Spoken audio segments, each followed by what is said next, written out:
நீ சந்தோஷமாக வாழ்வதற்கு பல காரணங்கள் இருக்க, ஏன் நடந்த துயர நிகழ்வுகளையே நினைத்து வருந்தி கவலைப்பட்டு கொண்டே இருக்கிறாய்? இல்லாத ஒன்றுக்காகவும் நிலைக்காத எண்ணங்களுக்காகவும் ஏன் வருத்தப்படுகிறாய்? நான் உன்னிடம் பலமுறை கூறிவிட்டேன், நடப்பது எல்லாம் நன்மைக்கே என்று நம்பிக்கையுடன் செயல்படு என்று. ஏன் இதை மறுபடியும் கூறுகிறேன் என்றால், உன் வருத்தம் உன்னை தடுமாற வைக்கிறது. தடுமாற்றம் உனக்கு பயத்தை கொடுக்கிறது. பயமே உன் முகத்தை இறுக்கமாக்கி பார்ப்பவர்களுக்கு உன்னை ஒரு நோயாளியைப் போல காட்டிக் கொண்டிருக்கிறது.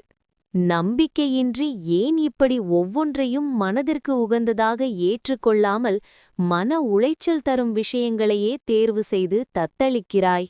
நான் அடிக்கடி கூறுவது, எதற்கும் கலங்காதே, வருந்தாதே, தைரியமாகவும் நம்பிக்கையோடும் செயல்பட்டு கொண்டே இரு. உன் கோரிக்கைகள் அனைத்தும் விரைவில் நிறைவேறும். உன் நேர்மையான செயல்களுக்கும் உழைப்பிற்குமான பலன்கள் என்றுமே வீணாகாது. நிம்மதியும் வெற்றியும் நிச்சயம் உன்னை தேடி வரும். கவலைப்படாமல் உன் கடமைகளை செய், உன்னுடைய காரியம் கைகூடும். என் வார்த்தைகள் மீது நம்பிக்கை வைத்து செயல்படு, வாழ்க்கையில் நீ உயர்ந்த நிலையை அடைவாய். கவலைப்படாதே, நான் இருக்கிறேன் உன்னோடு என்றும் என்றென்று. நல்லதே நடக்கும்.